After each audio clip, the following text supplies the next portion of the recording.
Taxonomy and ecology of citrus leaf miner. Citrus leaf miner एक important insect है जो citrus crop को damage करता है।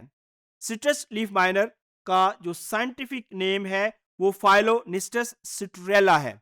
इसको अगर हम क्लासिफाई करें तो इसकी जो फाइलम है वो आर्थ्रोपोडा है, क्लास इंसेक्टा है, और इसका जो ऑर्डर है वो लेपिडोप्टरा है। इसकी फैमिली ग्रेसिलेरिडी है। ये जो इंसेक्ट है इसका जो ओरिजिन है वो एशिया के अंदर है, लेकिन अब इसकी जो डिस्ट्रीब्यूशन है ये वर्ल्ड वाइड है। यानी इनिशियली ये एशिया के अंदर ओरिजिनेट हुआ और आहिस्ता आहिस्ता ये टाइम के साथ साथ पूरी दुनिया के अंदर फैल गया, और पूरी दुनिया के अंदर जहां जहां पे भी सिट्रस क्रॉप मौजूद है वहां ये सिट्रस क्रॉप को डैमेज करता है। उसके अलावा जो सिट्रस लीफ माइनर है इसका जो साइज है वो काफी छोटा होता है, और आमतौर पर it live between two epidermal layers of leaf and feed on the food material.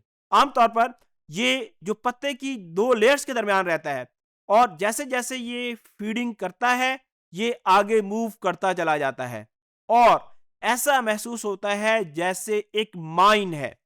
यानी ये आगे चलता हुआ पीछे एक माइन छोड़ देता है, जिसकी वजह से इसको लीफ माइनर कहते हैं। अब सिट्रस लीफ माइनर की बहुत सारी टाइप्स हैं, जिसमें से एक important type citrus leaf miner, उसके अलावा ये मैंगो लीफ माइनर, इसी तरीके से दूसरे जो प्लांट्स हैं उनके ऊपर भी सिट्रस लीफ माइनर की तरह डिफरेंट स्पीशीज मौजूद हो सकती हैं। उसके अलावा अगर अब इनके हम एग्स की बात करें तो इनके जो एग्स हैं they are whitish in colour and usually they lay their egg toward the petiole of the leaf. उसके अलावा इनके जो लार्वी होते हैं they are translucent, light green in colour and difficult to detect, क्योंकि इनका जो बैकग्राउंड है जहां पे ये मौजूद होते हैं उससे कलर बहुत ज्यादा मैच कर रहा होता है, इस वजह से आसानी से इनको डिटेक्ट नहीं किया जा सकता। उसके अलावा इनकी अगर हम प्यूपे की बात करें तो येलोइश ब्राउन है, और टाइम के साथ साथ जैसे जैसे इनका टाइम आगे गुजरता है, इनकी एज बड़ी होती है, तो ये डार्कन होते चले जाते हैं। इनकी जो अडल्ट फीमेल्स हैं ये ब्लैक एंड येलो कलर, और इनके ऊपर येलो जो स्पॉट है वो काफी कंस्पिकुअस होता है। इस स्लाइड के अंदर अगर हम देखें तो यहाँ पे इनकी जो पहली स्टेज यानी एग दिखाए गए हैं, उसके बाद इसके लार्वी दिखाए गए हैं।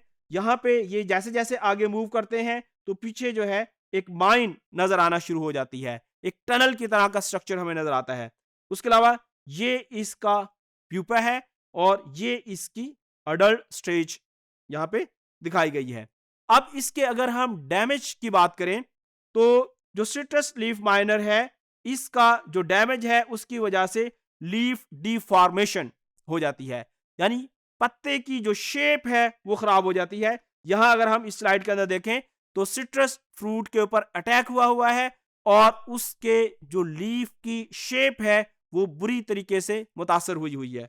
उसके अलावा लीफ क्लोरोसिस, यानी जब इसका अटैक होता है तो जो पत्ते का कलर चेंज होना शुरू हो जाता है वो येलोइश होना शुरू हो जाता है। और यहां पे इस स्लाइड के अंदर हम देखें तो ये माइंस की तरह का स्ट्रक्चर है, और जैसे जैसे ये आगे की तरफ मूव करता है ये जो माइन है इसका साइज बढ़ता चला जाता है, क्योंकि इनिशियली जब ये पत्ते की एपिडर्मिस के अंदर एंटर होता है तो इसका साइज छोटा होता है। ये अंदर टिश्यूज के ऊपर फीड करता हुआ आगे चलता रहता है।